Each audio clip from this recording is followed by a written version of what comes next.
संसार में पदार्थों को दिखाने में सहयोग सूर्य करता है, ठीक उसी प्रकार से जब हमारे अंदर तत्व ज्ञान उत्पन्न हो जाता है, उस तत्व ज्ञान के माध्यम से हम अपने अंतर जगत को देख पाते हैं। और बहुत सुंदर बात कही, रीते ज्ञानात् न मुक्ति। महर्षि कपिल कहते हैं कि बिना ज्ञान के मुक्ति नहीं हो सकती भाई। और महर्षि मनु कहते हैं सम्यक दर्शन संपन्न क्रमभिर नबद। अर्थात वे कहते हैं कि हे दुनिया के लोगों, जो सम्यक दर्शन संपन्न है, अर्थात जो तत्व ज्ञानी होते हैं, उनको कर्म बंधन में नहीं बांधते, और जो तत्व ज्ञानी नहीं होते हैं बार बार कर्मों के बंधन में बंधना पड़ता है। जो तत्व ज्ञानी होते हैं वे आवागमन के चक्कर से छूट जाते हैं। पुनरपि जननम पुनरपि मरणम पुनरपि जननी जठरे शयनम, अर्थात उनका बार बार जन्म होता रहता है, बार बार मरण होता रहता है जो तत्व ज्ञानी नहीं होते हैं। और वे बार बार संसार में गोते आते रहते हैं, बार बार संसार में आते रहते हैं। कब तक? महर्षि गौतम से पूछा ये दुखों का कारण क्या है? महर्षि गौतम ने कहा कि दुखों का कारण तो जन्म है, कि भैया जब तक संसार में जन्म होता रहेगा दुखों से पीछा छूटने वाला बोलो जी नहीं है। बोले जन्म का कारण क्या है? बोले प्रवृत्ति है। बोले प्रवृत्ति का कारण क्या है? बोले दोष। दोषों का कारण क्या है? कि मिथ्या ज्ञान। जब तत्व ज्ञान नहीं होता मिथ्या ज्ञान। अविद्या नेत्री सर्वे कलेशा नाम। हमारे महर्षि व्यास कहते हैं दुनिया के लोगों, यदि संसार के अंदर दुखों का मूल कारण है, कलेशों का मूल कारण है, उसकी जननी अविद्या है, उसकी जननी मिथ्या ज्ञान है। फिर ऋषि समाधान देते हैं, जिसका समाधान क्या है? तो ऋषि कहते हैं कि हे संसार के लोगों, मिथ्या ज्ञान के नाश होने पर ही दोषों का नाश होता है, दोषों के नाश होने पर ही प्रवृत्ति का नाश होता है, प्रवृत्ति के नाश होने पर ही जन्म का नाश होता है, और जन्म के नाश होने पर ही दुखों का नाश होता है। जब तक जन्म होता रहेगा दुखों से पीछा छूटने वाला बोलो जी नहीं है। और चार प्रकार का ज्ञान, तीन प्रकार का जो ज्ञान है संसार के अंदर, वो भय उत्पन्न करने वाला है। एक होता है शाब्दिक ज्ञान, एक होता है परमात्मक ज्ञान, एक होता संस्यात्मक ज्ञान, और चौथा होता तत्व ज्ञान। तो शाब्दिक ज्ञान होता है, तो शाब्दिक ज्ञान का अर्थ होता है हमने पुस्तकों में पढ़ा सत्य बोलना चाहिए, हमने पुस्तकों में पढ़ा क्रोध नहीं करना चाहिए, हमने वेदों में पढ़ा जुआ नहीं खेलना चाहिए, हमने वेदों में पढ़ा शराब नहीं पीनी चाहिए, लेकिन आचरण में एक भी बात नहीं। इसे कहते हैं शाब्दिक ज्ञान। पढ़ तो लिया, आचरण में नहीं है। धर्म युधिष्ठिर ने भी पढ़ा होगा कि जुआ मत खेलो, अक्षयमान युग है, जुआ मत खेल, कृषि कर, परिश्रम कर, मेहनत कर, लेकिन आचरण के विरुद्ध चला गया। जो दो प्रकार की आज्ञाएं वेदों में है, विधि निषेध।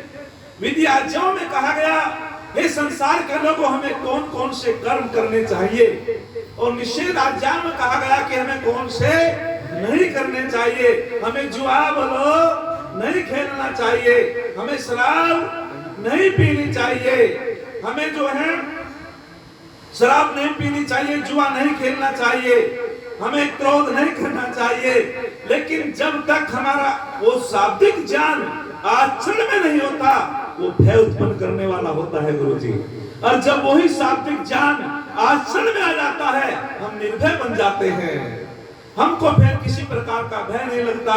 महाभारत में एक उदाहरण आता है, आचार्य द्रोण जी अपने शिष्यों से कहते हैं, हे ब्रह्मचारियों, मैं आपको छोटा सा पाठ याद करने के लिए देता हूँ, उस पाठ को याद करके सुनाना है कल। बोले ठीक है गुरुदेव। उन्होंने कहा कि क्रोध मत करना, छोटा सा ही तो पाठ था, सबने सुना दिया।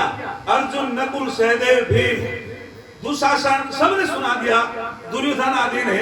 लेकिन युधिष्ठिर महाराज ने कहा गुरुजी कोशिश तो की है, लेकिन पाठ पक्का याद बोलो जी नहीं हुआ। आचार्य द्रोण ने की नारा, छोटा सा पाठ याद नहीं हुआ, बोले कोशिश तो की है लेकिन कल सुना दूंगा। कल फिर पूछा गया युधिष्ठिर महाराज से कि बताओ ब्रह्मचारी जी पाठ याद हुआ? बोले हाँ जी कोशिश तो की है। गुरुजी को गुस्सा आ गया और गुरुजी ने गुस्से में आकर के प्रताड़ित किया। लेकिन युधिष्ठिर महाराज मुस्कुराने लगे और बोले गुरुदेव एक बात बताओ, जब आप मुझे प्रताड़ना कर रहे थे मेरे मुखमंडल पे क्रोध की रेखा तो नहीं थी? गुरुजी ने की बिल्कुल नहीं थी। बोले तो पाठ पक्का याद हो गया। आपने कहा था क्रोध मत करना और मैंने इसका अभ्यास किया है, मैंने इसको अपने आचरण में लिया है। आचार्य परमो धर्म है, आचरण ही सबसे बड़ा धर्म होता है। जो आचरण में अपनी उन पढ़ी हुई बातों को, सुनी हुई बातों को आचरण में ले लेता है, बस वो तत्व ज्ञान की तरफ चलने लगता है, वो निर्भीक हो जाता है। आगे भ्रमात्मक ज्ञान, भ्रमात्मक ज्ञान, भ्रम कब पैदा होता है? जब कुछ कुछ ज्ञान होता है, कुछ कुछ अज्ञान होता है, कुछ कुछ अंधेरा होता है, कुछ कुछ प्रकाश होता है। ऐसी स्थिति में बोलो जी भ्रम पैदा हो जाता है और भ्रमित व्यक्ति भी भयभीत होता है। पढ़ी तो रस्सी गुरुजी और समझ क्या लिया?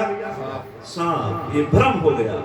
लेकिन जब प्रकाश की व्यवस्था हुई, अरे ये तो रस्सी है और मैंने इसको सर्प समझ लिया, उसका भ्रम दूर हो गया। काहे के माध्यम से? ज्ञान के माध्यम से। और आगे में अतिक्रमण न करते हुए तीसरी बात संशयात्मक ज्ञान। जब संशय उत्पन्न हो जाता है वो भी भय उत्पन्न करने वाला होता है। संशय किसके अंदर उत्पन्न होता है? जो नास्तिक होता है। क्या पता परमपिता परमात्मा है भी या नहीं, क्यों हम उपासना करें भाई? हमें कर्मों का फल कोई देगा या नहीं देगा, हम क्यों परमात्मा की भक्ति करें? मन में एक साथ कई विचार उत्पन्न होना, वो संशय उत्पन्न हो जाता है। और संशय वाला व्यक्ति भी वो भयभीत रहता है, क्योंकि व्याख्या का पूरा समय नहीं है और जो स्थिति को देख करके नहीं बोलता, परिस्थितियों को देख करके नहीं बोलता, मैं उसको समझता हूँ कहीं ना कहीं वो ना समझ होता है। ये तो हमारे हाथ में है, हम इसे 15 मिनट में भी व्याख्यान को पूरा कर सकते हैं और उसको 1 घंटे में भी पूरा कर सकते हैं। और मैं चौथी बात पे आता हूँ। चौथी बात है तत्व ज्ञान। जो तत्व ज्ञान होता है ये निश्चित रूपेण भय से दूर करने वाला होता है। तो वहां कहा गया कि सूर्य के समान जो ज्योति होती है वो तत्व ज्ञान की होती है। जैसे सूर्य से हम बाह्य जगत को देख लेते हैं, ठीक उसी प्रकार से जब तत्व ज्ञान प्राप्त हो जाता है हम अंतर जगत को देख लेते हैं। इससे बनी हुई आंखों से तो बना हुआ संसार देखता है, लेकिन एक बात का ध्यान रखना, जो चीज परमाणु से बनी है, ये हमारा शरीर स्थूल है, ये परमाणु से बना हुआ है, इन आंखों से हम देख लेते हैं। लेकिन आत्मा जो चीज मिलकर के बनती है उसी वही बिखरती है, और जो चीज पदार्थों से मिलकर के नहीं बनती है उसका कभी विनाश नहीं होता है। आत्मा भी परमाणु से मिलकर के नहीं बना है, परमपिता परमात्मा भी किसी परमाणु से मिलकर के नहीं बना है।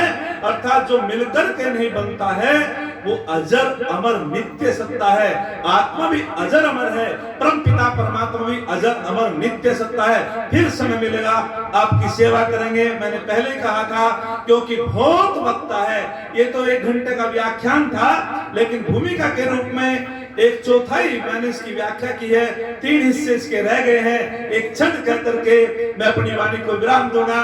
अरे जब हम परमपिता परमात्मा, जब ही ईश्वर की हम उपासना कर सकते हैं जब ज्ञान अर्जित करेंगे।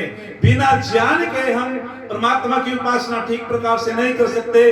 किसी ने बहुत सुंदर लिखा, अरे दुआ मंजूर होती है अगर दिल से होती है, पर मुश्किल तो यह है बड़ी मुश्किल से होती है। अरे मुश्किल तो यह है बड़ी मुश्किल से होती है। सदाचार हैवान को इंसान बना देता है। योगीराज कृष्ण जी से यही सीख लो, वो सदाचारी थे, चरित्रवान थे, हमारा जन्म दिन मनाना सफल हो जाएगा। सदाचार हैवान को इंसान बना देता है और खाली वीरान को, वो वीरान हाँ, माली वीरान को गुलिस्तान बना देता है, माली वीरान को गुलिस्तान बना देता है। हम तो आप बीती कहते हैं, औरों की नहीं। तप और साधना से इंसान भगवान बना देता है। जो तप तपस्वी होता है वो भगवान बन जाता है।